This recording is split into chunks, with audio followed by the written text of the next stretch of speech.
This, oh.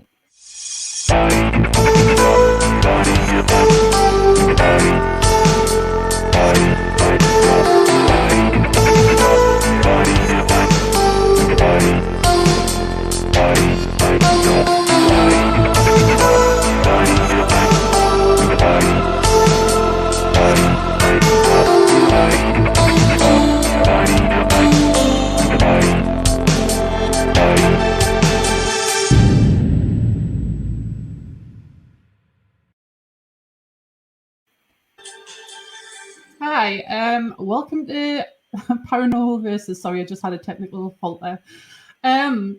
Welcome to the show. Anyway, I'm with myself, Cal Ridley, and Michael Koff. It's going My wires are all over the place. Like I'm getting hit by this. Like what the hell? Everything just went wrong since I went live there. Oh my god, that's hilarious. Myself, Cal Ridley, and my co-host Michael Koff, and we've got the pleasure of welcoming Mr. Bryan Jon Laverty to the show this week. Brian's got it right. You got it right. Yeah, I did. Yeah. For once. Anyway, Brian, doing? would you like to introduce yourself and tell who you are? Introduce myself how? My name is Bryan Jon Laverty. Please do not call me DJ. It's Bryan Jon, and which Kelly did at one time. She said that. I think most people know me as paranormal investigator with a group called Huntophobia. Right, Michael? Huntophobia. Yes. So, oh god! And I'm also known for Parapost Network, the app, which is a social media site for everything under the paranormal, and then obviously Paranormal or Parapost Network Central, which is the Facebook page, where you guys are streaming to right now, and last but not least, the Global Ghost Hunt. Cool. Is that what you wanted to know? Did I answer your question properly? Yeah, it just saved me from having to obviously say it, so I thought I'll just get you to explain it instead. Yeah. That's about to get in trouble. You didn't want to do it? It would have sounded better coming from you because of your accent.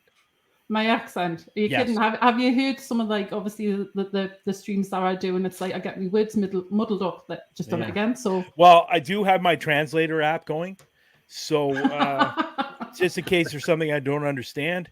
And then I see that Mr. Scott's in the room, and sometimes I have to have my translator app open for him as well, because his accent is very thick, and sometimes it's very difficult to understand him. So, but I tend to get by. So we'll see what it's like during this show with Cal, because we speak a lot through Messenger. So obviously through Messenger there's absolutely no accent. So I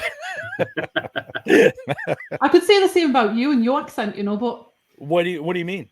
Well, obviously the Canadian accent's slightly different to American, so I'm used to speaking to everybody in America. Do you like it? It's all right. It's just that when you say wow. What do you mean it's all right? It's all right. I know I've got to be nice to you. Why? No, you're always nice to me. I'm a nice person. 80% of the time. Oh, yeah. Suppose. But I mean, I could really step up my accent because Jodie's really talk fast, and I don't think you'd be able to understand the word I said if I started doing my normal accent. So that would be interesting. Good to know. So just the only thing I suggest during this show, slow.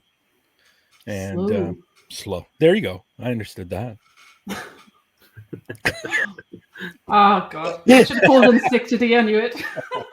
Man, I'm loving this. I can just sit back and enjoy the show. Well, the funny thing is you must have known when I was coming on this show that I was gonna bust your chops a little bit. Yeah, I know. You always do. I was prepared for it, but then obviously. Were you nervous at all? No. Why would I be nervous? I've spoken to you a million times. You should be. Why? I'm getting nervous. Your chops. You're getting nervous, Michael? Michael's just gonna sit back and listen to us the whole I know. I'm just enjoying this. Yeah. Scott's right. See?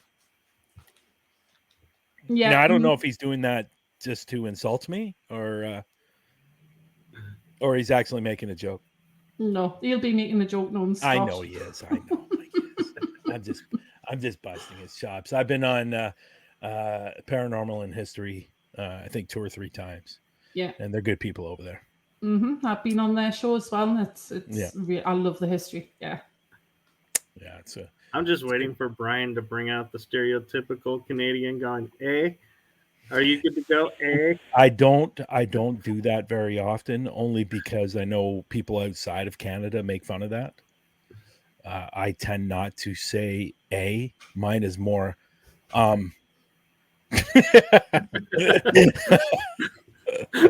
so no, I try to stay away from the "a," but I don't know where that came from.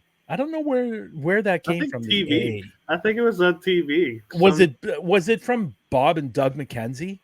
Remember those 2 guys from the 80s? It probably was.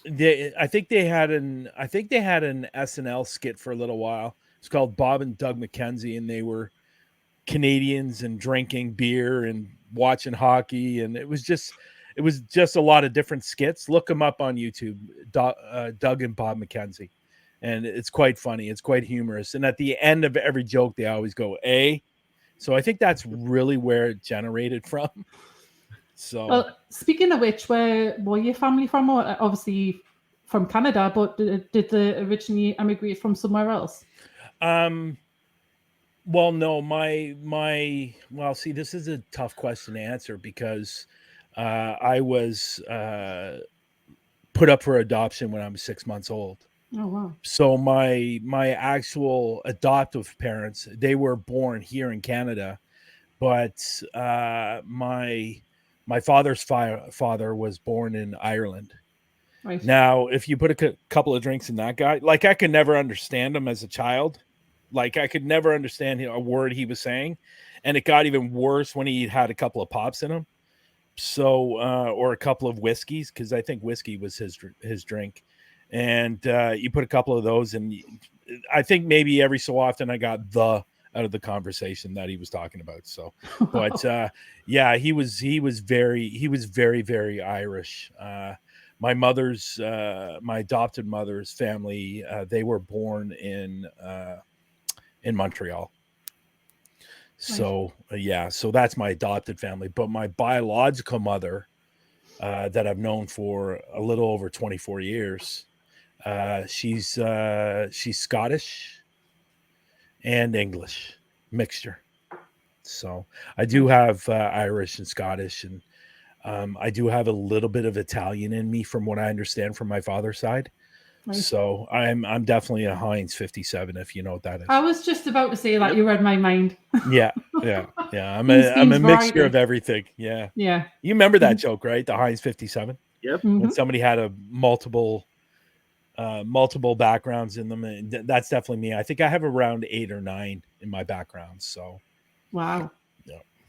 Definitely Heinz beans variety. What's that?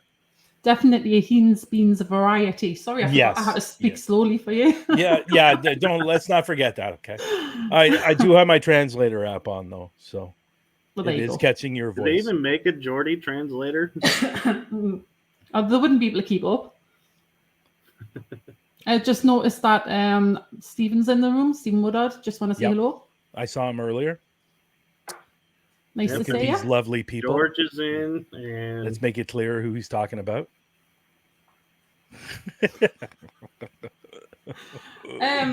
So anyway, getting back to questions. Yeah. I've written a few down for you, so okay. I just hope I get them out right. I got them too, so I can translate. Oh God! That's gonna be a never-ending joke. God. So what would you say your strengths and weaknesses are when it comes to running the Parapost Network and Huntphobia? Oh, wow. You go right out of the gate with the toughest question. Jeez Louise. What are my, God, that's a difficult question to answer. Now, when you're referring to Parapost Network, you're referring to the app or the Facebook page? All of it, really. Yeah. What are the strengths and what are the weaknesses? Is that Mhm. kind of the question you're asking me? Yeah. You know what? I don't think it. I think you're. Oh God, how do I answer this question? I think what I love about Parapost Network up to this point, and especially the Facebook page, is the amount of people that have brought over their vodcasts to the page, and how many people have grown from, from when they started. Like there's a bunch of teams or a bunch of vodcasts that, were not getting a lot of views before they hit Parapost Network. And I can say the same thing for Paralinks as well.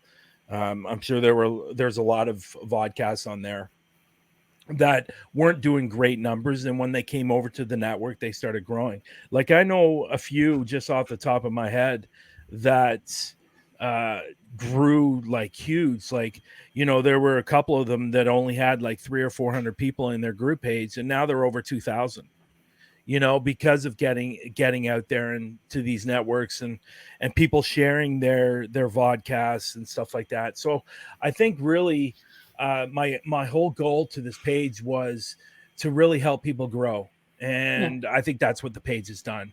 Now, when it comes to the Parapost Network, the app, that is a work in progress.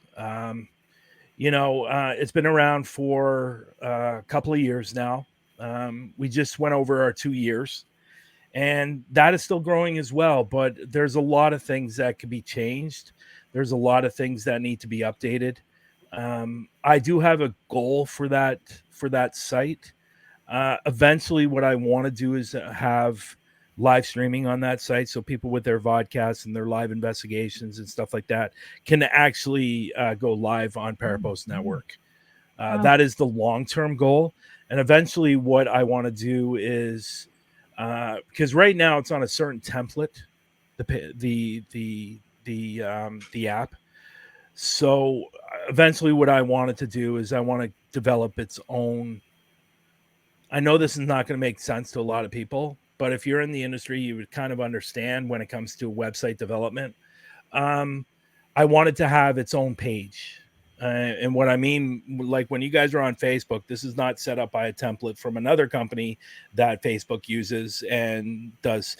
This is their website. They developed it with all the coding and everything like that. That's what I'm hoping Parapost Network is going to get to eventually. It's going to be its own website, and hopefully it will grow to the point. I don't know if it will ever grow to the numbers of Facebook or Instagram or anything like that, but I'm definitely hoping that it gets to the 500, 1 million, 2 million mark eventually, once the live streaming starts happening on the site. But it's right now it's a good site, and you can post your stories, you can post pictures, you can hook up your YouTube to the actual site. So once you hook it up, every time you upload on YouTube, it automatically uploads on Parapost. And the great thing is it's going to give you another view if people are watching through Parapost. So the actual views and likes go to YouTube. That's so good. it helps you grow. Yeah. And that's what it's about. So I definitely think there's pros and cons to everything. And there's some pros with the site. There's some cons with the site. Exact same thing. Huntophobia right now is kind of like on the back burner because I got so much else going on. But I will have some videos coming out very soon that will go up onto Paraflix and will also go up onto YouTube. So that's kind of on the back burner because really Global Ghost Hunt has really it's right at the top of the list now to grow that and to make that successful. So, and our first event was really good. That's good. So, yeah. So if that answers your question. Yeah, it does. Yeah. The second Global Ghost Hunt is in October, isn't it? Yes, it is. It's from October 19th through till the 29th. So it's 10 days, like the one in May. But again, it's one of those things. It's a work in progress. Hopefully, over the next couple of years, it will probably be longer than 10 days. We're hoping that eventually it's going to get so big and so large that we'll have to have it a month. Wow. That's what we're looking at. So yeah. Michael, you got any more questions? Well, Thanks for having me. It's not over yet. Oh, I like this one that Kel came up with. What has been your most scariest paranormal or unexplained experience to date? I have two. One that happened when I was about 18 or 19 years old, and then one that happened within the last couple of years. I'll start with the one when I was 18. So as a lot of people know that I am a sensitive and that I can see spirits. Unfortunately, I can't hear them, or I can't hear them, and I can't see facial features, but I can see full, like it's almost like a full body apparition, and it's like it's black, and I can definitely tell when it's a man or a woman. So I think one of the most scariest thing was there was a house that was not too far from me that was obviously abandoned, and every time I walk by that house, you know sometimes when you walk by something you get that irky feeling. Yeah. That's what it was walking by this place. It was very scary to walk by this place, and it was the type of place where kids would go to party because it was abandoned, and I knew something wasn't very nice in this place. And so every weekend kids would go there and party and stuff like that, and they would always ask me if I wanted to go, and I always told them no, I wasn't interested, because I had a feeling I knew what was there.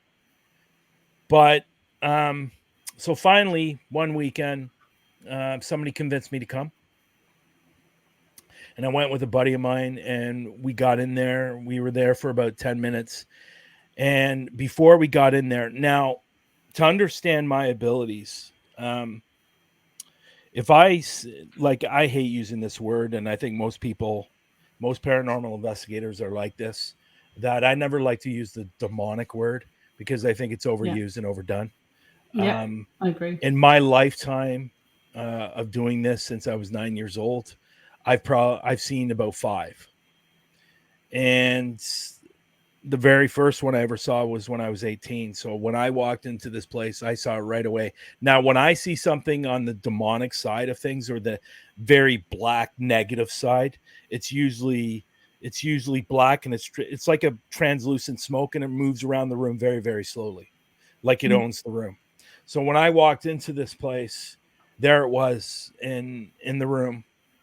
And I even knew what I was going to be encountering before we even opened the door. And during that, like I think we were there for about 5 or 10 minutes, and my buddy got severely scratched. And I told him I didn't want to be there anymore. So I ended up leaving, and when he got scratched, it was after I left. So he got severely scratched. He ended up getting very, very ill, very, very sick. He ended up being in the hospital for almost 3 weeks. Wow. He almost died. He lost about 35 pounds. Now, keeping in mind, this guy was already a very, very skinny guy. And for him to lose 35 pounds is like he would be skin and bones. Wow. And that's what he would have been. And he almost died. And that was probably one of my scariest moments. Even though it didn't happen to me, it happened to a buddy of mine. It was just a terrible situation. And I never went back to that place, to be honest. Did you ever look up the history of it? No, you know what? It was just like, I don't even know how you explain it. It was like, if I go back to where I was raised, and because it's only an hour, it's only about 45 minutes for me. But if I go down that street, I'll take a picture of it and I'll put it up online, because it's very, very hard to describe the house. Because when you look at the house, it looks like a castle, but it's not. And it's got these high peaks on it. And it's just really, really weird looking house. And when you look at it, you go, Jesus, what the hell is that? It's one of those places, Right. and you would walk by and go, okay, that place is haunted. Like you wouldn't even have to be a medium or a sensitive or anything. You would just go, okay, that place is definitely haunted. And it was very haunted. And there was something very, very, very, very negative there that I till this day, it's like one of those things that's going to be impressed in my memory, because this guy it was like he was a very good friend of mine that almost died. And I told him that I wanted to leave, and we should leave together, and he should have left with me. But the thing, I think that one of the scariest thing was that Strats caused by that, whatever it was, and him almost dying. The doctors couldn't even explain what was wrong with him. They didn't even know. And all of a sudden 3 weeks went by and he started getting better. Wow. And full recovery. So that was probably one of my scariest moments. Now, the second one, there's a place about 5.5 hours from here that I went to, and it's an abandoned sawmill. And when I walked up with the other people I was with, it was one of those things where you knew something dark was there. You just knew something was dark. It was creepy. It was eerie. It was falling apart, and the floors were falling apart. And when we walked into this place, like, we had a medium with us, and she's really good medium. And she goes, I don't want to go in that place. There is something dark in there. We ended up going in. We weren't there as long as I wanted to be, because everybody was scared. Everybody was super, super scared. Like, we had 2 camera people there, and one of the camera, this girl that was holding the camera, can't recall her name now, but she was shaking during the whole time we were there. So we couldn't use a lot of her footage because she was shaking so badly. Oh. But this place was so dark. The story is 2 people died because of money, and they were fighting and they died at the same time. So, which is weird in itself. Yeah. So it was all about money, and it ended up closing down, and it's been abandoned for, God, I think 30 years. It's been sitting empty. 40 years maybe. Right. But it's got a very, very dark past. Very, very dark past, unfortunately. So that was probably one of my second places that was really scary that I probably wouldn't go back to. And honestly, I don't get scared that easily. So it was just one of those places where you go, okay, you're walking up to it and like you can feel the thickness in the air on how dark it is in that place. Yeah. And it was like you were walking through it, and it was summer, but it wasn't warm. But it felt like when you were walking through this place, you were just sweating. Like the fear was making you sweat so much, and the adrenaline from being in there, it was unsettling, to say the least. So yeah. Wow. We've got a question in the chat. Do you want to put it up, Michael? Well, before that, I was going to say we have a comment in here. Brian, I think you might be able to help identify. It says they did an investigation at the Bullion Plaza on the Global Ghost Hunt a couple of weeks ago, that you helped set it all up. Yes, that is SPI of Arizona that was doing the Bullion Plaza.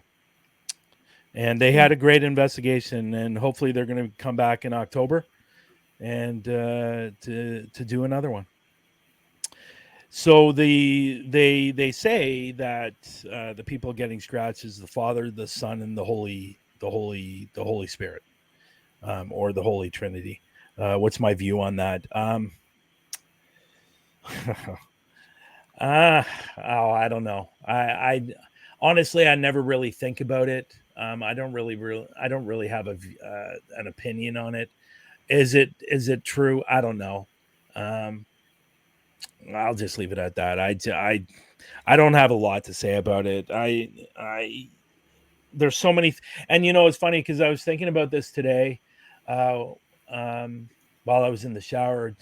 Just weird why I was thinking about this in the shower, just on how many things are out there today, on people saying about fairies, elementals, and all those different things. And my thought on all that is, I think sometimes people create these things because they want to look bigger and sound better. And I've never ever seen. I've heard people talk about it, but I've never ever seen actual footage of a fairy. Have you guys?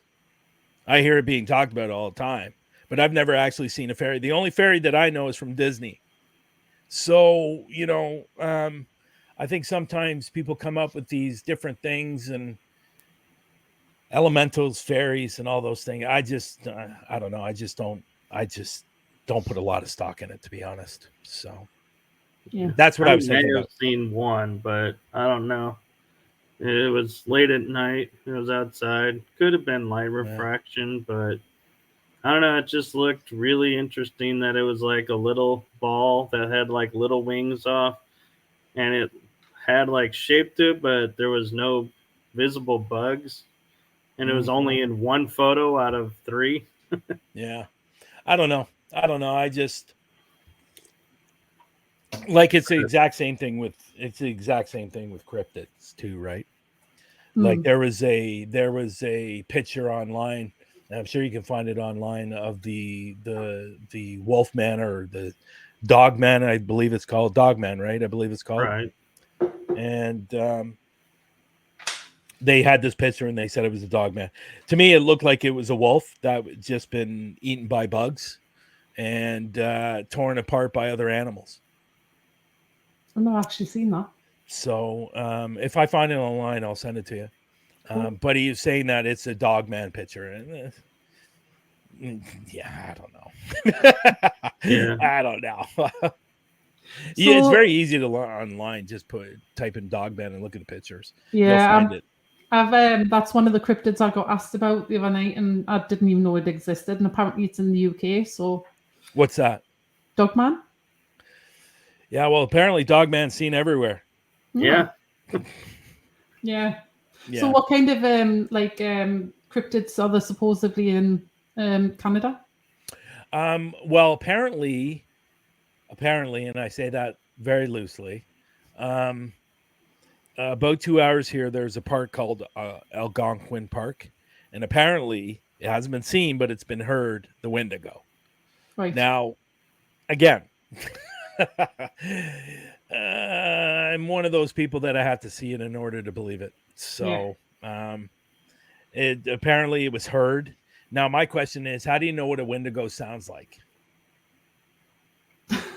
No idea. So, yeah, it's one of those things. And apparently it's seen in the northern part of Canada, or Alberta. Apparently Calgary's, they've been seeing the Sasquatch a lot in Calgary. But again, I don't know. Aren't the Wendigos the ones that are meant to like call your name and lure you in, apparently? Well, it's not a very pretty thing. If you look it up, take a look at it. It's not very pretty. Right. It's definitely not one you want to be friends with. That's for sure. So, or keep as a pet. Well, I think the Wendigo was originally started with the Indians. Correct me if I'm wrong. It was 2 Indians that apparently changed into a Wendigo, and that's where it really all began. Wow. So yeah, something along that lines. I don't quote me on that story, but I think it's something to do with that. So yeah, that's interesting. Yeah, which is interesting because that's the same as the Skinwalkers. Yeah, well, that's another one. Again, that's another one. It just goes to show, region-wise, we change the names of stuff, and so it's like everyone thinks there's multiples, and I'm like, we may be talking about the same one, but you guys call it one thing, we call it another. We're probably talking about the same thing. Well, it's almost like the Mothman. I was at Octagon Hall last October, November, and one of the stories that Bear told as we were doing the tour of Octagon Hall, he talked about the Sasquatch, UFOs, the Mothman, all being out in the back of the Octagon Hall, and I was going, have you guys ever seen that picture of that very large bat that's probably about 8 feet tall? Right. I have. Yeah, I would probably say it's more likely that than it is a Mothman. My opinion. That's it. So. Awkward silence. Oh no. That was me thinking. Yeah, you know what? I'd love to. I'm actually going to be. Where's Steven again? New Mexico. New Mexico. New Mexico. That's right. I'm actually going to be in Arizona next year at the Tombstone Paracon. How far is that from New Mexico? Not far. Next state over. Mm-hmm. Yeah. So I am going to be in Tombstone next May for the Paracon. I'm going to be a speaker there. Cool. Yeah. Cool. Yeah. So you're getting yourself around now. Sorry? You're getting yourself around now. Well, you make it sound like it's a bad thing. You're getting yourself around. Oh, okay, cool. It's always a good thing. Well, no, I was thinking something. I was thinking another way. Oh, okay. You're getting around. Wow, that was a nasty look. Wow. Steven says he's 7 hours from Tombstone. Oh, okay. Well, that's not too bad. We can meet in the middle. Yeah. And Nando says you need to come back to the UK. And I'm thinking this is my friend Paula, who, because I know she's in Arizona and saying 20 minutes out of Tombstone. I'm thinking that might be her. Well, I am planning a trip back to the UK in January. Cool. That's what I'm planning. Yes, sir. You are obviously right. Paula. Yeah. Yes, sir. So, yeah, so I'm going to be heading out there. No, I was just making a joke because you said you get around. It's kind of like aren't you getting yourself around? Well, no, not really. No. I was saying, everybody in the audience knows what I'm talking about. Michael knows too. I do. Yeah. But I actually had a question from one of your answers, Octagon Hall. Yeah. I've always wanted to go there. Is the stories about it true? Like you can. So why don't you tell me what stories you're talking about, and I'll let you know if they're true. Well, some of the hype I've heard of is you go there and you can get real dizzy. It's super active. You can get lost easily. I would say the middle one, yes. The other two, no. I never experienced any dizziness. But on a scale of 1 to 10 for activity, I give it an 11. It is like from the moment we walked in till the moment we left, we were getting activity. That place is crazy for activity. There was like when we first got there, and I was with Adam. He was we were standing together while we were listening to Bear talk, because the guy who takes you on a tour, his name is Bear, and very, very nice guy. He's really, really super nice guy. So we were standing at the doorway as soon as we walked in, and me and Adam both heard it. It sounded like somebody was being dragged along the floor in the basement that was wearing chains. And we both heard it. And that was right when we first got there. And there was a certain part when I was like, we were setting up and stuff like that. And we were in the main room, one of the main rooms on the main floor. We were setting up our equipment. And all of a sudden I heard what sounded like a door. So there was a cabinet about 7 feet away from me to my left. Adam was over to my right about 10 feet away, 11 feet away from this cabinet. I looked to my left, and there's two glass doors, and one door is shaking. Just one door is shaking. And I look, Adam looks and he goes, "Did that just happen?" Oh. Yeah, it was, and we tried everything to debunk it to see if it was maybe one of us that maybe moved and the floor was a little bit uneven and that's why the door moved. But I even stood right beside it and hopped up and down, and the door wasn't moving. So it's really, it was a really cool moment. But the only disappointing part of that moment, neither of us had our cameras going. Isn't that always the way it goes? Yeah. So, Mhm. Yeah. But even Patty, at the end of and I tell you, like, I know there's a lot of places in the States where you can go and do your paranormal investigations, and the cost is quite high for some of these locations. But Octagon Hall was, for the 6 of us, it was $300, and we were there for 14 hours. Wow. Like, that's pretty good. If you Mhm. just want to take a tour of the museum, it's $5, and it for the amount of activity in that place, it was well worth the $300. Now you can walk into some places and spend $1,200 and not get a single damn thing. Yeah. Right. And I understand sometimes it's just might be that night where you might not be picking up anything, because, for example, Bobby Mackey's, we got a few things here and there, but definitely not worth the $600 for 5 hours. Yeah. And I think personally, on a scale of 1 to 10 for me, for Bobby Mackey's is probably a 3. And, I think it's been overhyped and overdone. And I think it's I think the only thing that was scary there is the code violations.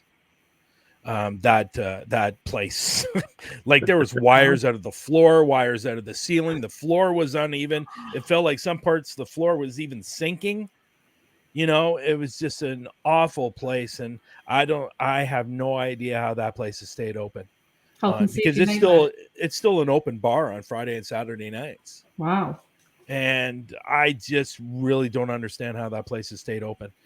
They must be paying off the town, because if a fire marshal walked into that place, he would close that place right away, because it's in a horrible condition. And it's funny because I've always heard about Bobby Mackey's and seen videos, and you hear all these wonderful stories and all that stuff, and you walk in and you go, really, this is it? Oh my God. Like, it's one of those, right? And yeah,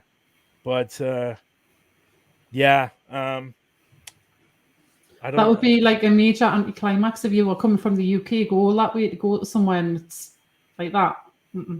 Yeah.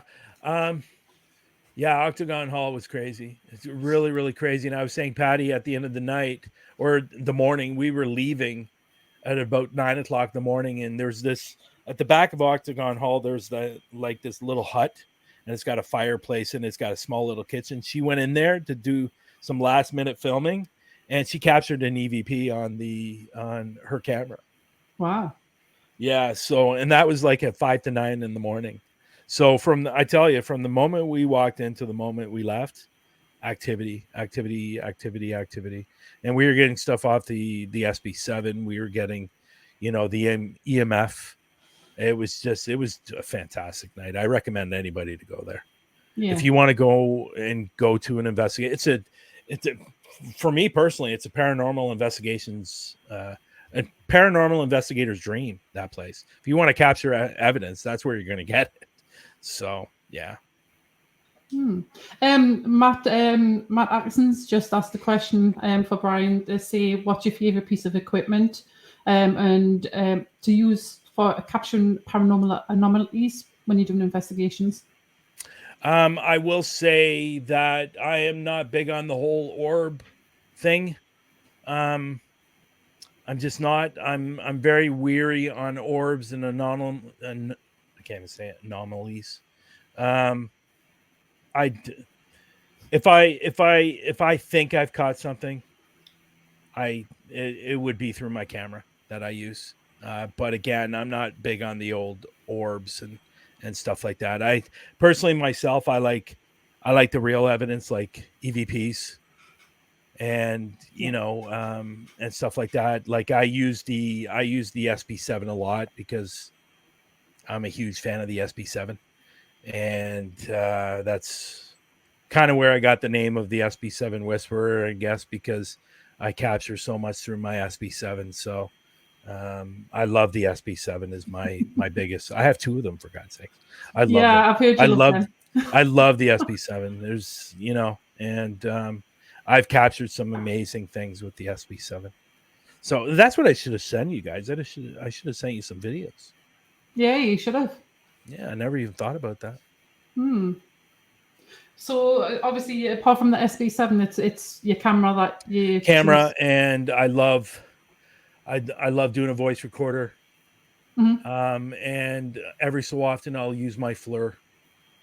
I love the FLIR too. When I do use it, I only use it in certain circumstances, but the FLIR is great. I'm pretty, you know what? Honestly, I'm not big in the fancy equipment. I'm just not. I'm old school. Like I'll use a paper and pen, if I need to, But I'm just not big in the whole equipment thing. I think I'll be honest. I think this equipment stuff has gotten way out of hand. Yeah, there's quite a bit of it. Yeah, and there's things coming out there. You're just sitting back and you're going, really? You think that's gonna work? Yeah, I don't know. I mean, again, I'm just very simple. I'm very basic. What I find a bit amusing is like the cat balls, and then somebody sitting there on the videos, and it's going, "Can you come and play with my balls, please?" So yeah, I said that. Use your words better. I said that a few times too. But I've used the cat balls, and I like the cat balls. But again, I don't use those things very often. Like we had an amazing experience in the UK with the cat balls at the Mausoleum. We had an amazing experience with them. But I do have cat balls, but I have the plastic ones where they have a little bell inside them. Like I have a bag full of those that I would put up on a table. I'd rather use those than the ones that light up, because again, you never know. Something could have hit the cat ball. The floor could have vibrated. Something could have happened to set that cat ball off, because there's a guy I see on TikTok all the time. And I don't know if you guys have seen him or not, but he does lives almost every night. And he's doing it I think he's doing it from his home. And, he's got cat balls down on the ground. He's got his EMF meter. He's got a REM pod. But if you guys ever watch his videos, you will notice that it's wood floors. And the wood floors are not very even looking.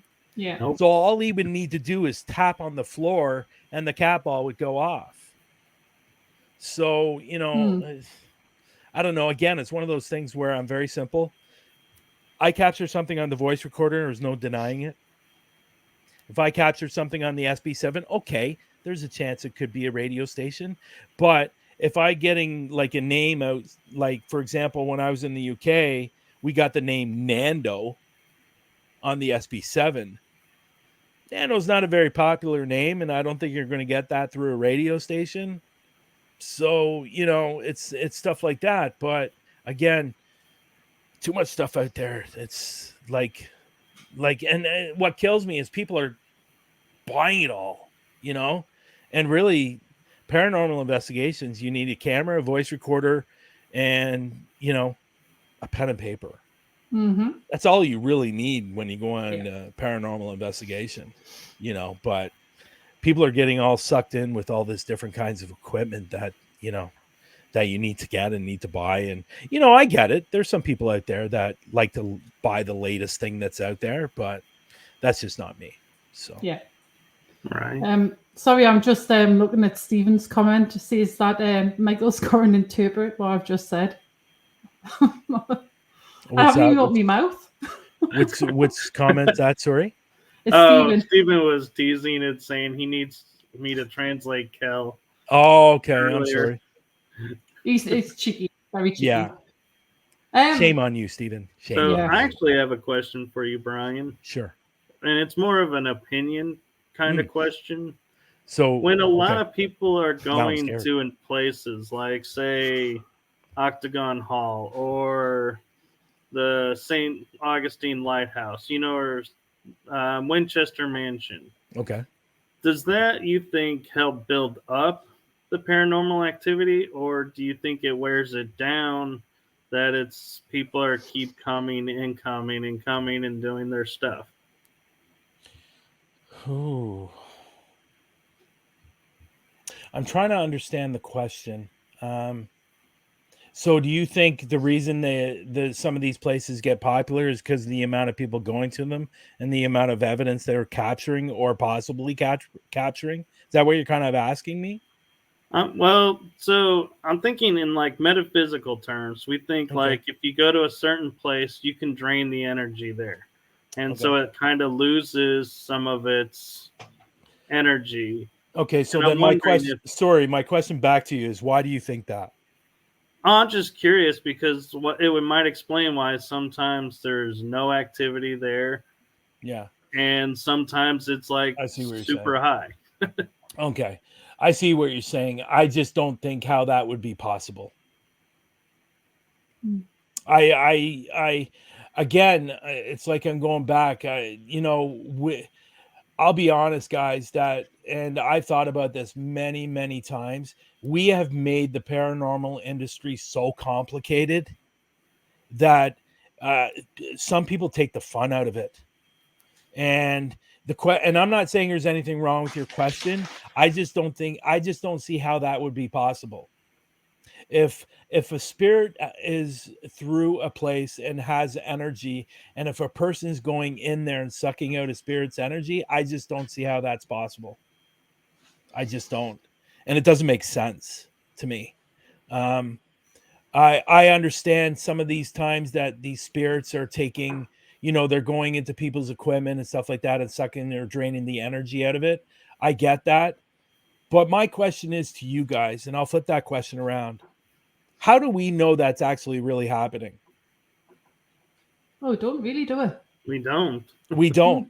So to answer that question would be impossible to answer, because to me it just doesn't make, like, again, I'll go back to what I just said a few seconds ago. We have made this industry so complicated that it's becoming unfun to watch paranormal investigations. It really is. And I'm not saying there's anything wrong with your question, Stephen, because or Michael, sorry. There's nothing wrong with your question. I get it, but I just don't see how that's possible. I really don't. And I understand the spirits have all this energy and stuff like that, but for me to walk into the place and take out all that energy and walk out and go somewhere else and somebody else comes in, I just don't see how that's possible. I just can't.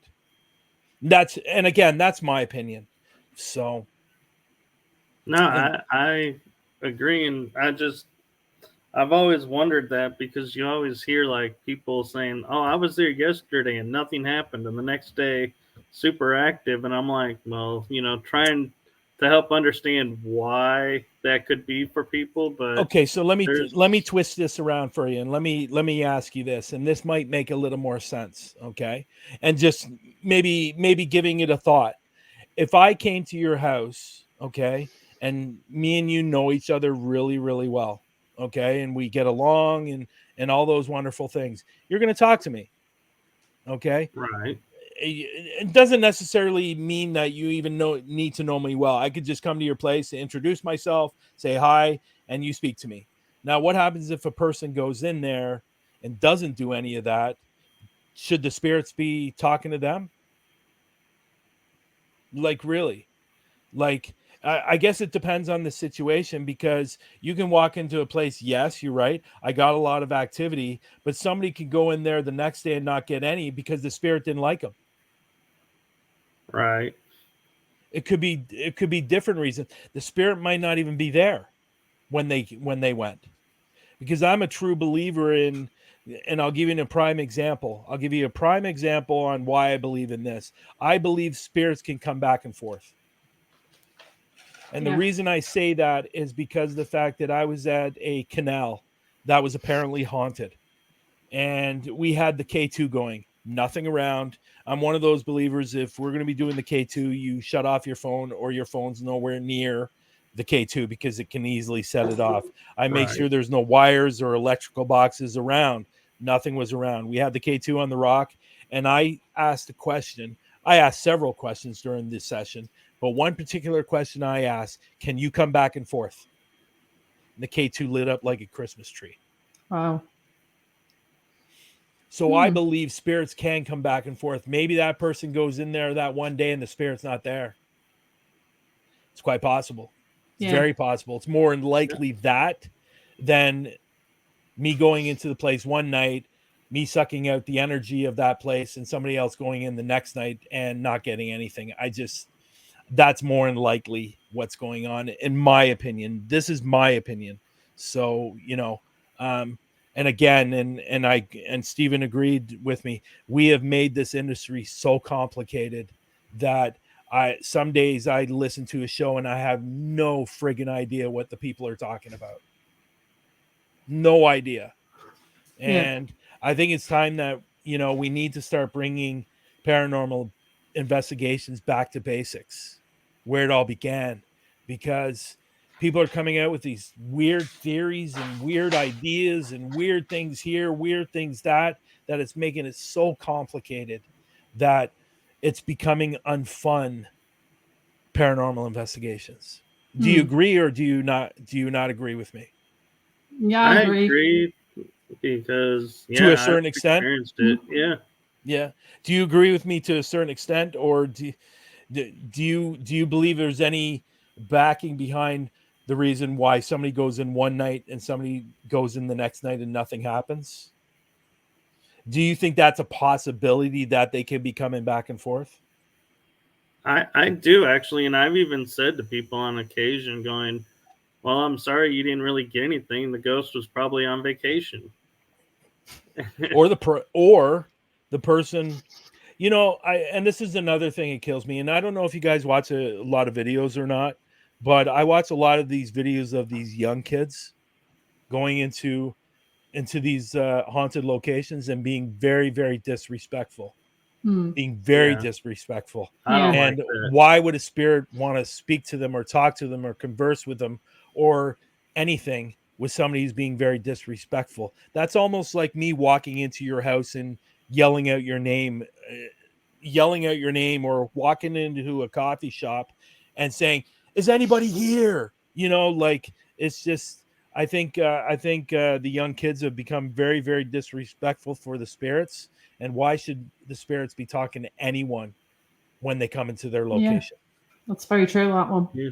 Yeah. So. I've said a couple of times to people going, the spirits are really actually intelligent. They probably can tell when you're walking in, are you here just for your 15 minutes of fame? Or are you here to really talk, get to hear my story? I completely agree with you. Yeah, I completely agree with you.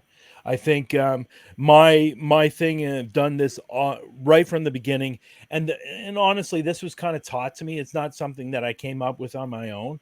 Like when I first started doing paranormal investigations, I went out with a local group that were very, very respectful, and that's where I really learned.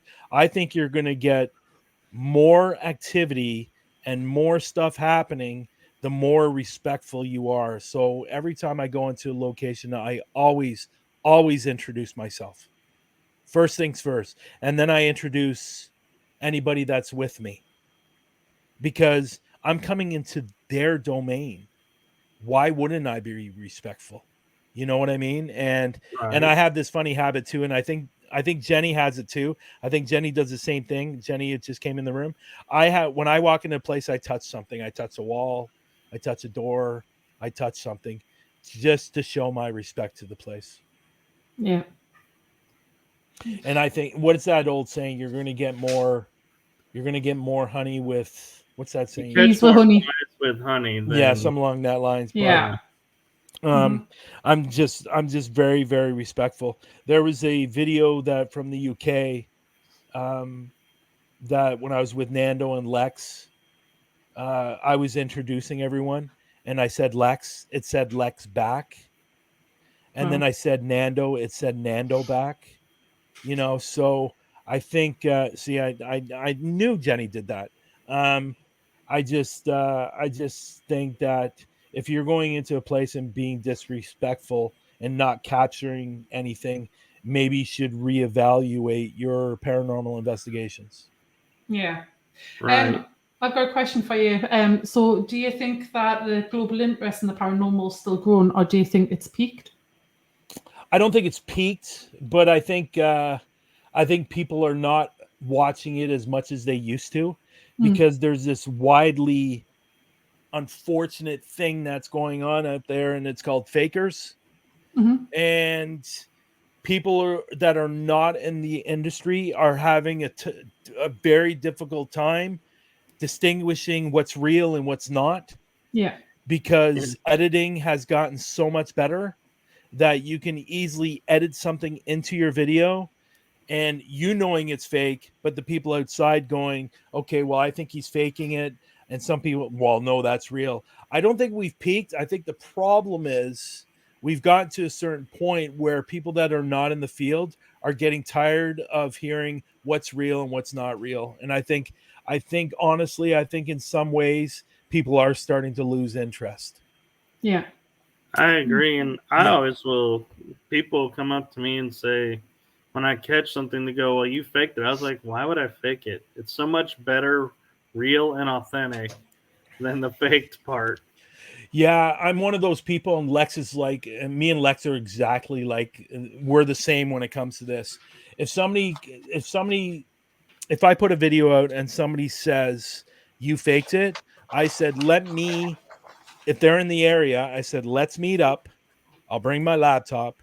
I'll put the SD card in, and you can hear what I hear to prove that I'm not faking. Yeah. And me and Lex are we're the same when it comes to that. I will send you the full clip.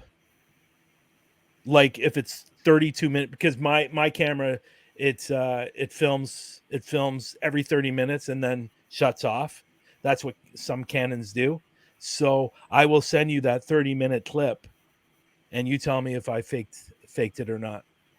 Because I guarantee, well, I'll tell you this, my integrity means way too much to me to fake videos. Yeah. Yeah. So, yeah. and you know what? I will say that Ghost Adventures has ruined a lot, but I will say this, Matt, there's been a lot more than Ghost Adventures that Oh, has definitely. ruined it.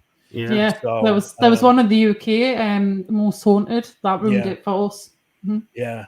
There's some YouTubers that have absolutely destroyed the industry, and even locations. There's a group that went to, and they faked their videos, and this was one of the spots that was on my bucket list. South Pittsburgh Hospital is on one of the places that I would love to go. But in order to go and film there, you have to go through so much red tape now to film there. It's not even worth it. Wow. And 2 guys destroyed that place because they faked their videos. And that is the problem with this industry too. And these idiots that are going out and faking these videos, places are becoming a lot more stingent on who they're allowing in these locations now, and they're charging a lot more, and they're getting you to sign all this paperwork, sending videos to them to make sure that you're not faking. It's like, what is the sense? Like, why do I want to go through all that red tape just to film your location? You know, and it's becoming for me, even in the last 10 years, I would say it's not as fun as it used to be. Yeah. Well, then, and the other thing I have issues with is where you'll go into the building and you're going through the tour, and then somebody will say, "Oh, this wasn't here before. Well, this just got spray painted recently by a team that was in here before." And it's like, why would you spray paint a location? Yeah. There's an incredible location. It's about an hour and a half from me, and I love this location. And we were actually filming an episode for Paraflix there, and 5 people walked in.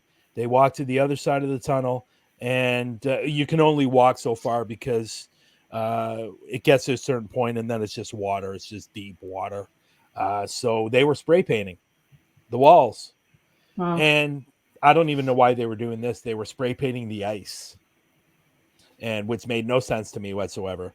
But we waited for them to leave, and I made a comment when they left, like, "The hell's wrong with you?"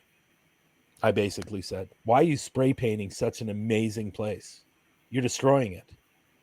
Exactly. And what it got me was there's a location in Oklahoma, Broken Bow Asylum. Somebody spray painted a pentagram in one of the rooms, and I'm like, why? And Yeah. it's like, why are you destroying this place for everybody else? Because now every time somebody comes in, they have to explain this is not original. Yeah, This was not used before. and I've always said this from day one with the Global Ghost Hunt.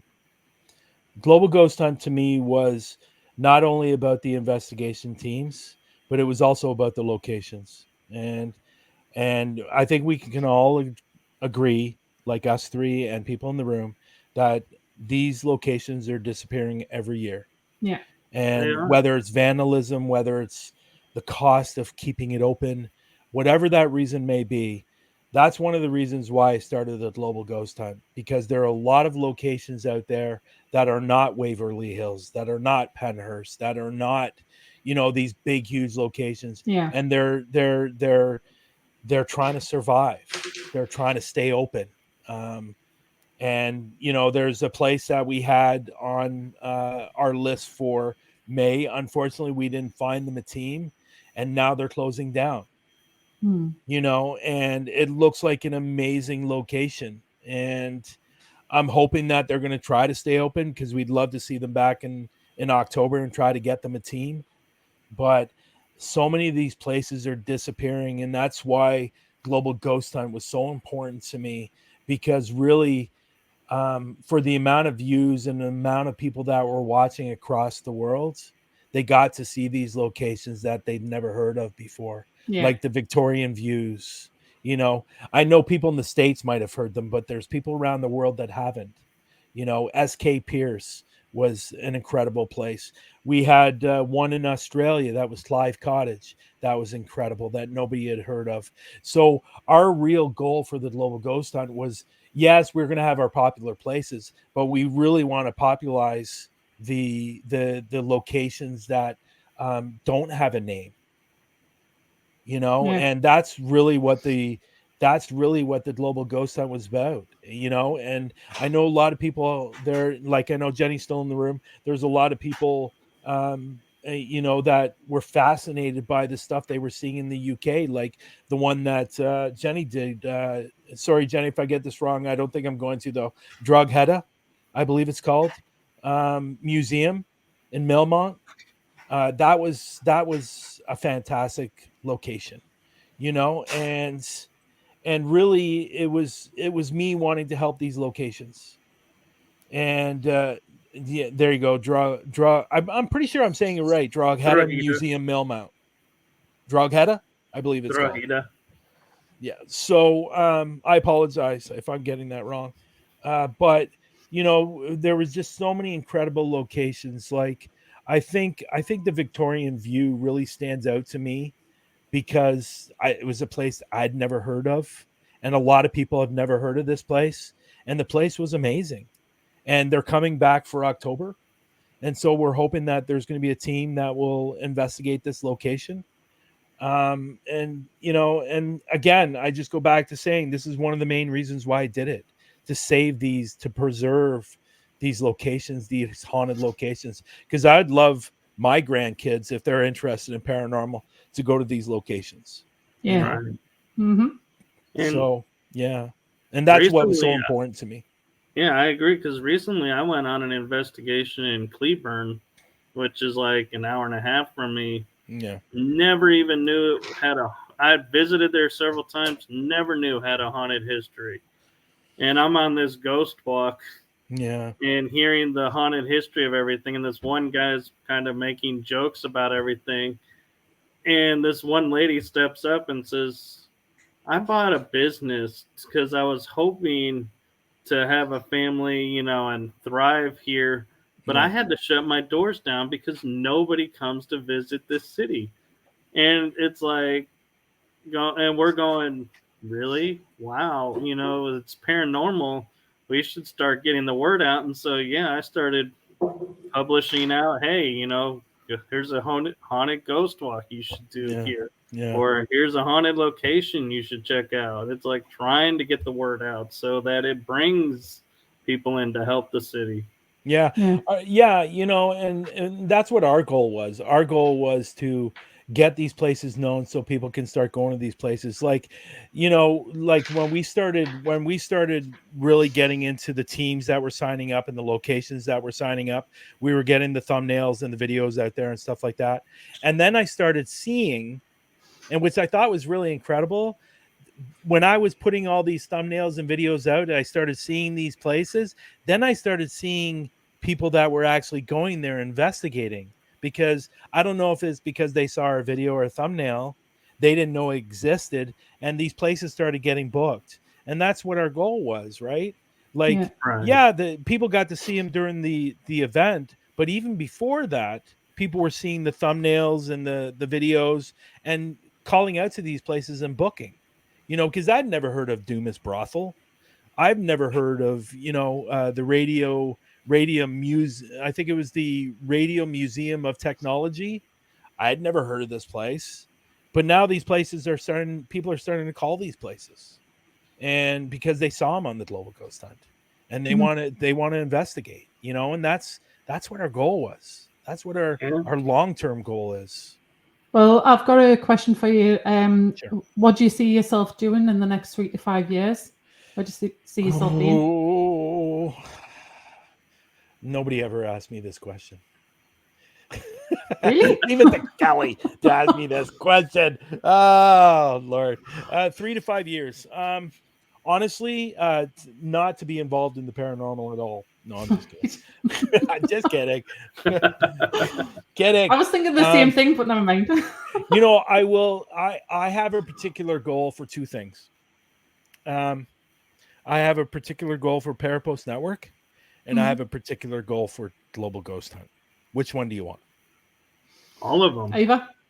Yeah, okay. Both of them. So Global Ghost Hunt, the long-term goal, where I see this in 3 to 5 years, and I am not bragging. I'm not doing anything like that. I just see the direction this is going. And I think in 3 to 5 years, this will be the number 1 and the number 2 event of the year. That's where I see it going.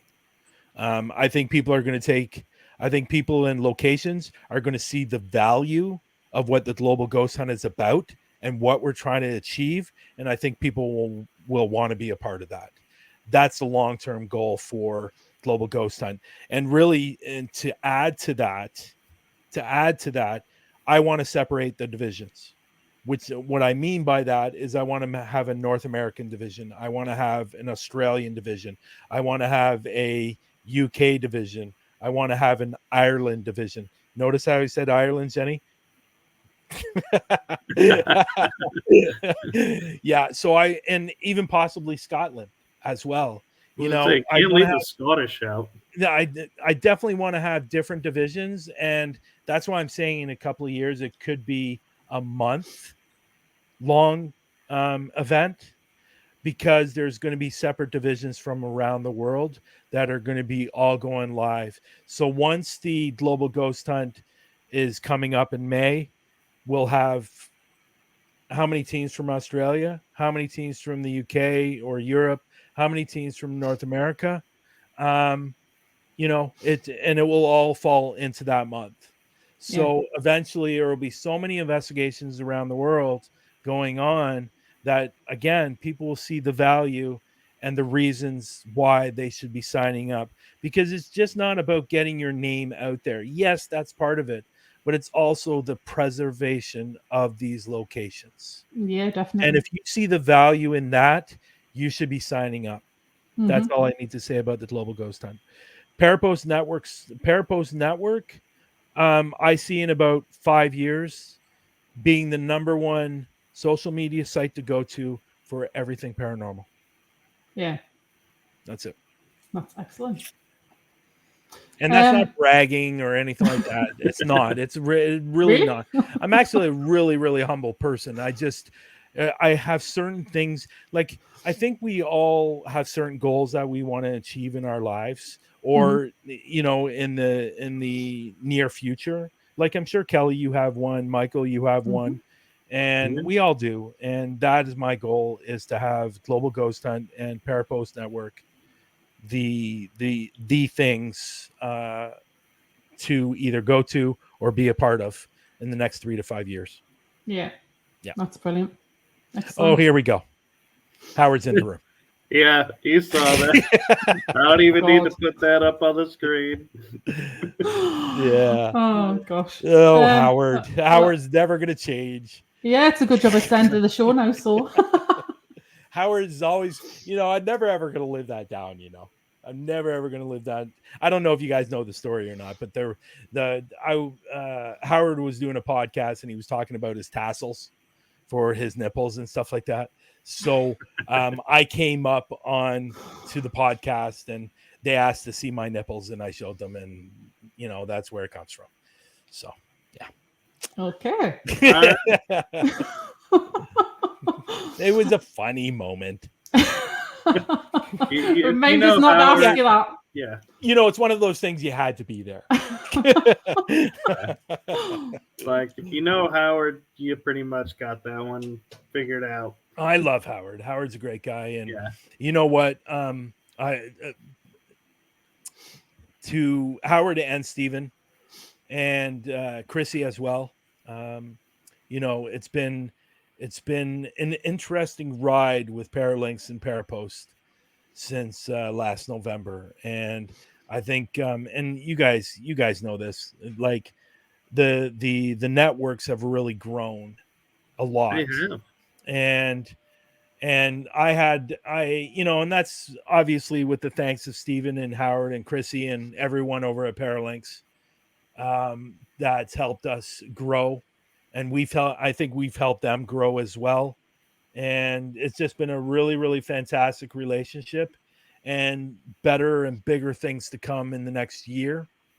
Yeah. And we're going to have a lot more shows. And I want people to know out in the audience, if you're interested in doing a vodcast and you're not sure what you do or what you want to do, whatever you have a passion for, do it. And then once you start doing it, bring it over to Parapost and Paralinks, and we'll put you up there so you can get noticed. It doesn't have to be paranormal.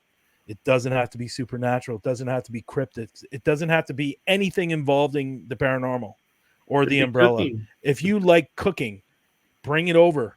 Like, I've been trying to get this girl, Kel, to start her show because she has a passion for, I won't get into what it is, but she has a big passion about something, and I would love for her to start the show, start her vodcast on it, and I've been pushing her to do it. And I think people will love it. I think people will love it. And if you're into baking, if you love making cakes, whatever, reading books, whatever, knitting, crochet, whatever, if you really enjoy doing what you're doing and you have a passion for it and you like to do a vodcast, bring it over to Paralinks and Parapost, and we're going to be more than happy to put it up on the pages because you deserve it. Yeah. And I will say the one thing about Paralinks and Parapost that is a good place to get your start with is we have the support to help you. We've all been there. We all know what it takes, so we can help you launch, keep it going, and if you have any issues, we probably know how to fix them too. Yeah. Okay, Howard. Okay, we get the whole nipple thing now. That was funny though. I have to admit that was funny. Cold nipple files. We do have a new show coming out soon. Hopefully within the next month or two. It was supposed to start this month, but he's had some medical issues, and that is James He's bringing a true crime show to Parapost, and then eventually it will end up on Paralinks as well. And I think that's going to be an amazing, amazing show because a lot of people love true crime. And he's got a channel up on YouTube, and he's somehow, I forget how he's involved. He's not involved with them, but I think he's had family that was associated with Charles Manson. And and this guy knows his shit. He really does. And I can't wait for his show to get started on both pages. It's going to be a lot of fun, and people are going to enjoy his show because he knows his crap. So something to look forward to then. Yeah. We actually have another vodcast coming up as well. I believe it starts on. I believe she told me it starts on Sunday. So once she gets up on there, she's on Parapost for a couple of weeks. We're going to bring her over to Paralinks. Because sometimes people say they want to do the show and then they start doing it and realize how much it really a lot of work it takes. Then they don't want to do it anymore. So I don't want to bring her over to Paralinks and if 2 weeks down the road she stops doing it. So if she's comfortable with doing it for a couple of weeks, and then we'll bring her over to Paralinks, and Paralinks does the same thing as well. Once they get a new show, they eventually bring them over to Parapost. So it's just been a great relationship up to this point. And Chrissy, Howard, and Stephen know how I feel about them, and it's been a fantastic relationship so far. Excellent. So far. I say that twice. No, I'm just kidding. No, and Steven reminded me of a good spot, but I know in October they shut it down from Paranormal due to being a haunted house. Is Fort Walters and Mineral Wells. It is an extremely active, awesome site. Is it? And I mean, we're trying to get more people to go out and investigate there. In fact, I'm going next weekend to investigate there with the team, and hopefully that'll drum up some more buzz and activity around it. But Destination Fear did the Nazareth Hospital here in Mineral Wells, and there was a doll that got to Chelsea, so it's been nicknamed the Chelsea doll. The doll actually now resides in Fort Walters. So you can come and investigate with her. And yes, Howard, we do have Fear Fest 2023 New Orleans. So let me get this straight. So Destination Fear did what? The Nazareth Hospital before it closed down. Okay. And there was some kind of doll or something like that? There was a doll that was hanging up in the corner from the ceiling, and this black mask just came out of it. And Chelsea saw it and nearly dropped an entire table of dolls in this doll room and was like, oh my God. And they looked at the footage. Chelsea part of Destination Fear? Chelsea Layden, yes. Dakota Layden. I don't know their names, so yeah. I wouldn't I'm going to be honest, Michael. I wouldn't put too much stock into Destination Fear. They faked a lot of their videos. Well, Steve and I have done some investigating around this doll, and this doll is a real vessel doll. We've been getting a lot of stuff. Yeah. Well, unfortunately, Destination Fear has faked a lot of their videos. Sorry if you're a big fan. Well, actually, I started viewing all those shows as just a way of going, I wonder if that's a place I really want to go and visit or not. Well, that's good. That's a good way of thinking about it. But unfortunately, all their jumping up and scared and doing all this stuff it's really for the TV, for the film, And I don't know if you know this or not. Here's an interesting fact. You know that big trailer that has all their faces on it? Yeah. They're not even allowed in that trailer. Really? They were in another one. They were in a smaller one. That the actual big one is they're not allowed in that one. Oh, well. That's kind of funny. So in actual fact, when you watch them, then when they were in the trailer, that wasn't the trailer that they were in. They were in a totally different one. They weren't allowed in the other one. Not a lot of people know that. But the only reason why I know that is because I know somebody that's with Discovery. So yeah, there's a lot of things that unfortunately that you're seeing is just not true. Yeah. So yeah. It's usually the case. Now I will say this. For an entertainment value of Destination Fear, they're entertaining. But for real paranormal investigators, no. And here's a question back for you guys. Would you consider people that fake videos paranormal investigators? No, they're just entertainers. Well, I don't know, entertainers. Being a history major, I know there's in everything that's faked or legend-wise, there is an ounce of truth. So I think at heart they are investigators, but when they start faking stuff, they kind of veer away from that title. So as entertainers. Yeah. Yeah. I think they started out as investigators, but then took a wrong turn. Well, I know there's one group that Lex talks a lot about. Twin Paranormal, I believe they're called. When they first came out, they were their videos were apparent. I haven't watched their videos, but apparently their videos were real paranormal investigations.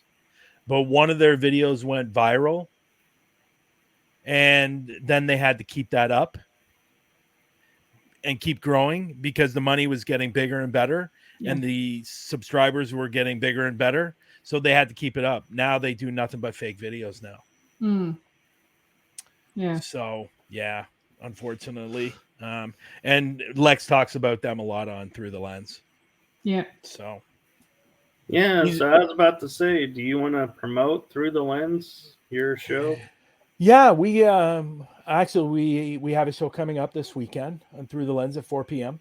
Through the Lens is really we just did our 100th show last Sunday. Congratulations. And 100 years, 2 years. 100 years. 100 shows. I was going to say, are you that old? Yeah, 100 years. Wow, I look old. You look good for your age. 2 years. And no, it was great. It was it's been a interesting ride through the lens. I think we've always stipulated what our show was about, and that was about up and coming paranormal investigators that put out videos that we deserve, that we think they deserve the 100,000 views, not the people that are faking videos. So really our show's really about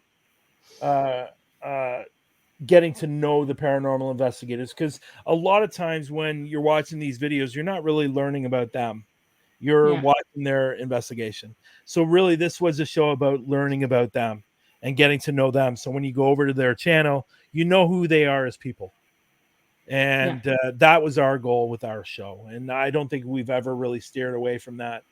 And there's been people on our show that has been around the 600 mark, that as soon as they were on our show, they went right up to 1,000 because people started watching their videos and it started getting out there. And, and that was our goal. That was our goal, to help them grow as on their channel and as investigators and stuff like that. So 2 years, 100 shows. Wow. When we first started, and I'll be honest, when we first started, it was crap. It was crap. Like the show was crap, but as time went on, we got better. And I think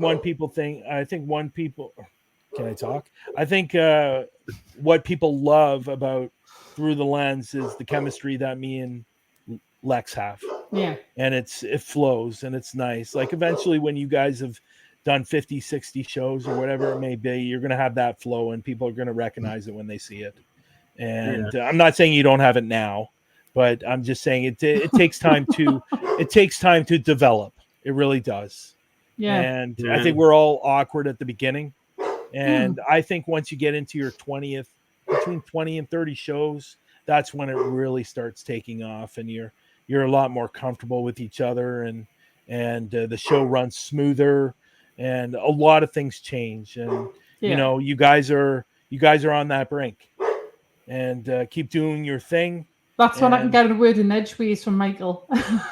Well, sometimes, which is unusual because it's usually the other way around, right? Yeah. Men can't get a word in edgewise usually. So our show seems to rotate depending on who's talking, and yeah, that's true. It changes every week. But anyway, I had a question to ask you before, like, obviously we close up on that. You said you're coming to the UK in January. So whereabouts in the UK are you planning on going, and what you plan on whereabouts doing? are you? Whereabouts are you in the UK? I'm not going to tell you that. No. Well, because I was going to say a joke there, but she turned around and put it on me. Of course she did. So whereabouts in the UK are you? I'm in the northeast, Newcastle. Okay, yeah, no, we're on the total opposite end of. Yeah. See, that doesn't even work now. That joke doesn't even work now because she ruined it. And I think you knew. I think you knew that I was going to do that. You say I'm psychic? You know what? Maybe. Or you're just very perceptive. Maybe. Which I think is probably more. You never know. So when I come to the UK, it's probably. See, the last time I was in the UK, we were all over. I did 15,000 kilometers. Wow. When I was there last March. So I don't think the people that I got the car from were too happy. Yeah. So I leased a car or rented a car. And when I took it back, it had almost 15,000 kilometers on it. Wow. So so we were in Southampton, we were in Nottingham, we were in Stock, we were all over the place. Mm-hmm. So I honestly just go there and they tell me where I'm going, I just go. And just hope for the best. Hope for the best, yes. Yeah. That I make it there safely. Because your roundabouts are just absolutely atrocious. Oh my God. Yeah. Oh, come on. You don't have them, do you? Well, I think we have 4 in this area. Oh my God. Yeah. Yeah, so, we've got one quite How often. far are you from Milton Keynes? Oh God. I don't know. That's all the way down the country. That's probably like about 300 miles away or something. 300 miles. So in Milton Keynes, it's not an overly big town. Like, it's a town. It's not a city. It's a town. It's not overly big. I can't remember what the amount of people that live there. I don't know the population number, but it's a small town. They have over 180 roundabouts in this small little town. Like, that's just atrocious. Yeah, that's and they're probably paying in the about bomb. that in Newcastle. Oh, really? Okay. I didn't encounter like the 6 or 7 lane one. I only encountered like the 3 or 4 lane one. That's bad. But I hear downtown London, it could be like 8 or 9 or 10 lanes in the roundabouts. Yeah, that's not so bad. But like, we've got roundabouts with roundabouts on them. Like, there's 5 roundabouts around a roundabout. Yeah. Lex really got frustrated with me at times with the roundabouts and the driving. So, yeah, I said, "Come here, let's see you drive here," because you'd probably be all over the place too. So, but he's from the UK, isn't he? Yeah, he lives in Milton Keynes. That's why I was talking about Milton Keynes, because that's where I stayed for most of the time. So, but just so I'm hoping to be there in January. So maybe we'll find ourselves up in Newcastle area at one point. Is there any good spots in your area for investigation? Yeah, apparently. Why are you giving me that face? Why are you giving me that face? You know what? I'm going to tell people right now, Kelly is completely different in Messenger and WhatsApp than she is here. I know, I'm sweet. Man, I don't even have her on WhatsApp. You know, you say you're not that special, Michael. Damn. Kelly's nothing like this. Nothing like this through Messenger and WhatsApp. You're a very sweet person. Why are you acting this way? I am very sweet anyway. No, there's a joke about where she lives that seems to come up every episode. Yeah. Michael's not happy with the fact that I haven't investigated Hadrian's Wall, which is like 200 yards away from my house. You haven't investigated what? Sorry. Hadrian's Wall. Adrian's Wall. Okay, so is that is it haunted? Well, it's got 2,000 years of Roman history. Oh, it doesn't mean it's haunted. Apparently, people have seen like centurions and stuff. So And how far is it from you? 200 yards away from you. And from my why house. have you not investigated it? That's why I keep getting. That's what I've been asking. I said I would take you up there on TikTok and do a live review. But... Well, I'm going to tell you this much right now: if that place was that close to me, I would probably be there every other night. Yeah, it's like it's walking that distance. It's like who would want to walk there? 5 minutes, 5-minute walking. No, I'm just joking. I will get around to it, but as you know, I've had personal stuff going on recently. So, but what about before that? How long have you been living by it? I've got no excuse. Yeah, exactly. I've got no excuse whatsoever. The funny thing about it, Brian, is she sent me photos that she looked for that were of the location on the internet. That is where she lives because she didn't go over there. Send them to me. And so when she was on a show last night, I said, "Oh, yeah, the photos you took were really great and everything." And she laughed and goes, "Yeah, I didn't take those. I got them off Google."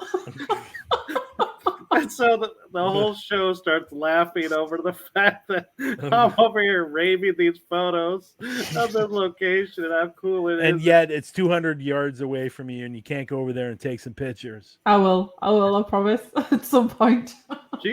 Actually, in all honesty, she has taken a few photos and sent them to me. Legit photos, not Google just not photos. of Hadrian's Wall. I will get there. I'm sure you'll get there. Oh, and anyway, to answer your question, we have got loads of haunted locations up here. We've got that many like different castles, stately homes, stuff like that. There's Nelson, which is the Northeast Land and Sea Museum, if I'm getting that right. We go there quite regularly. That's really haunted. It's got all the like fighter jets from World War II, I think it is, and like all different like machinery and stuff like that. So that's a quite really good place to investigate.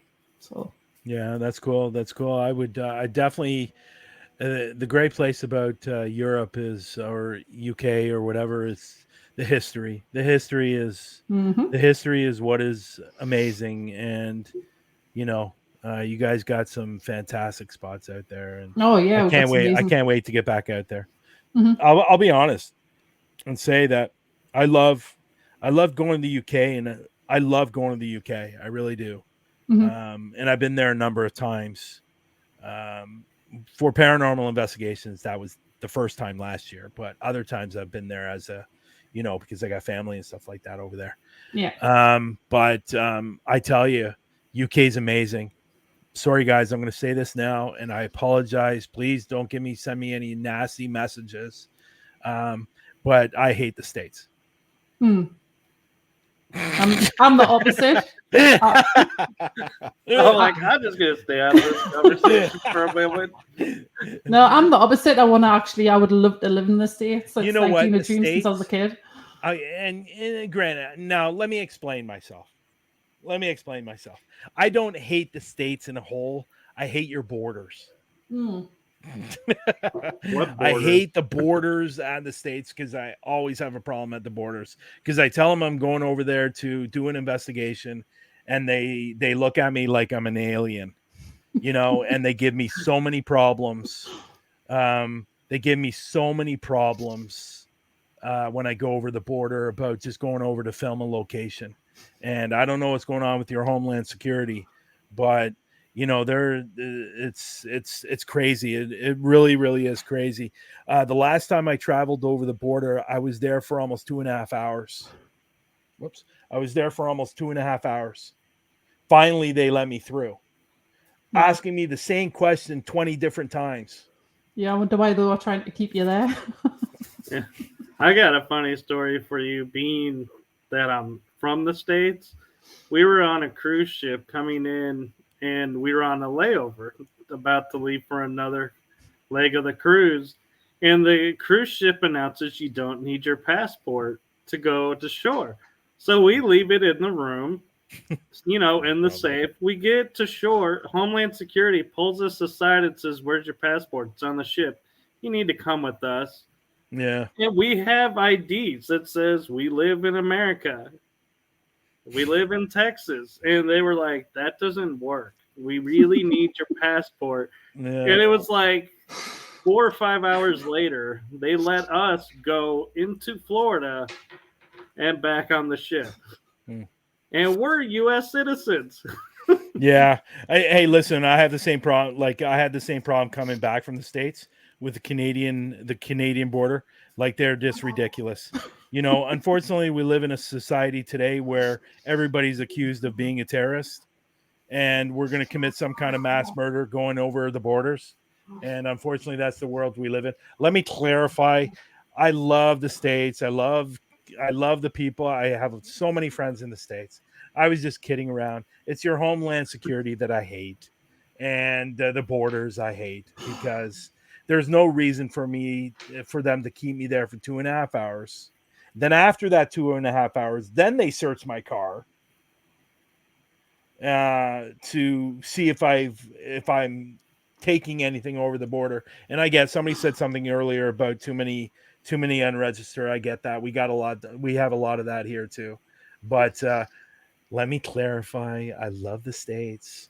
I had to say that. I have so many no friends in the backtracking now. No, Yeah. I have so many friends in the States. I really do. I just hate your borders. Yeah, well, you had to say that because obviously Howard was threatening to put your email address on your phone number. You do look suspicious, Brian. Thank you, Jenny. I appreciate that. No, but seriously, I always have a problem going over the borders. Even at the airport, they took me in the back room. Ooh. The problem. This is where the problem lies. I'm going over and telling them that I'm doing a paranormal investigation. Now, if you take a look at my IMDb, you'll see that I've done a few paranormal shows. So they automatically think that I'm going to the States to do some filming for acting, for TV shows. That's why they keep me, because every time I go over, they ask about my IMDb. That's why they say, well, we're seeing that you've done a couple of paranormal shows. Well, yeah, those are TV shows. I'm going over there to film an investigation that I do personally for myself, but they can't seem to grasp that. So it's just interesting. Every time I go, they're always asking about, Paraflix, my IMDb, and everything like that. And that's why I get stopped. So, but, this is what I mean. People take me to heart too much. I was kidding about not liking the States. Of course, I love the States. Okay, we'll take your word on that. See, now you're just making it worse by making all those faces and stuff. Can't help it. Yeah. Yeah, I like winding you up, as you know. Yeah. Anyway, with I don't trust Canadians with all that maple syrup they're consuming. Yeah, and then he added this. I don't think we're consuming that much maple syrup. I know I don't. That's funny. Oh my gosh. I was thinking exactly the same. Yeah. Wow. Triggered. Right. I think we're obviously we've gone a little bit over. How long's normally your show? Normally only an about an hour, right? Yeah, oh, okay. Wow. So we're quite a bit over. So where can people find you anyway if they want to look you up? Well, let's start off with Global Ghost Hunt. Global Ghost Hunt, you can find us on Facebook, Instagram, Twitter, YouTube, TikTok. Huntophobia, you can find me on YouTube, TikTok, Facebook, Instagram, Twitter, and Parapost Network Central. You can find on Facebook, and Parapost Network International 2. You can find on Facebook as well. That's for more international podcasts once we get more international podcasts. So, and then obviously Parapost Network, you can download it through iOS or Android. or Facebook, Parapost Network Central on Facebook. But the app is, you can download it through iOS or Android. And again, the app is everything under the paranormal umbrella. So if you have videos, stories, whatever, you can post them there. Cool. And huntophobia. Did I say huntophobia? You said huntophobia. I did. Okay. And I even said it right. Yes, you did. Yeah, you did. But I really fun. appreciate you guys having me up. It was a lot of fun being here. Yeah, it was other brilliant than having the, Kelly doing her few little things there. I'm not going to. I'm starting to like Michael more. I suspected as much. I just can't believe you think I'm sweet. Like, especially on like WhatsApp. Sweet person. You're sweet on Messenger and WhatsApp. It's because I can't type fast enough. That's why, to be sarcastic. Really? Because some of those messages you're sending are like this big. So are you speaking into it? No. No, you're typing do you really think I would be speaking into it? It wouldn't understand a word I was saying. So it's a little bit. I was going to say. Oh gosh. But anyway, it's been brilliant having you on, and it's been a really good laugh, and it's been fun. It's been fun. Interesting. But when I could get a word in edgeways anyway again. Who? Me, I couldn't get a word in edgeways. Really? Yeah. It was like when I was on your show. I did. You asked a lot of questions. It was basically I couldn't get a word in with Michael this time. Ah, okay. I thought you were blaming me more than I did. No, not this time. I was like just sitting here, just minding your own business type of thing. So no, but you know what? I really appreciate you guys having me on. It's been a lot of fun, and to all my Canadian, American, and European friends, thank you for watching. I appreciate that. Brilliant. I just want to thank everybody. You see how I did that? Yeah, we did. I want to thank everybody in the comments, everybody who's commented, and I'm sorry if we never got around to obviously acknowledging you, but we really truly do thank you. So we're gonna take this moment and thank you and end the show. Michael, anything to add? Only join us on our we're back in our regular routine, so we'll be back in 2 weeks with Kathy Tierney. I'm hoping I pronounced this right, Cogliano. So stay tuned for that show. And am I on your other show coming up soon? On the 20th, you're on the energy that surrounds us. You would have to put up with me on that one. Well, I'm rethinking the whole WhatsApp and Messenger thing. That's for sure.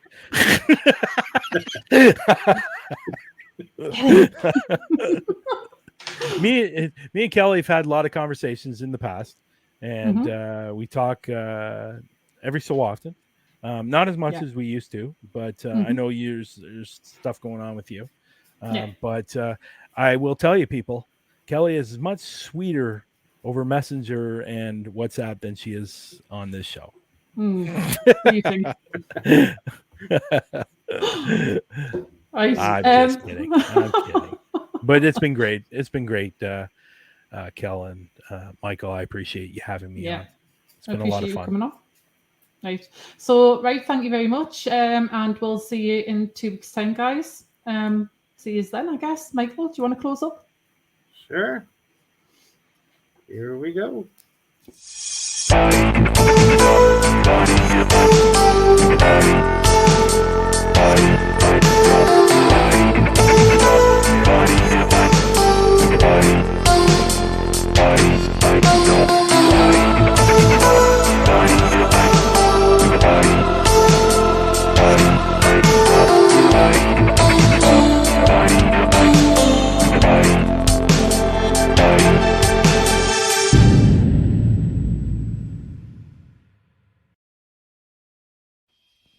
Thank you for joining us at Paranormal Versus. Hope to see you on our next episode.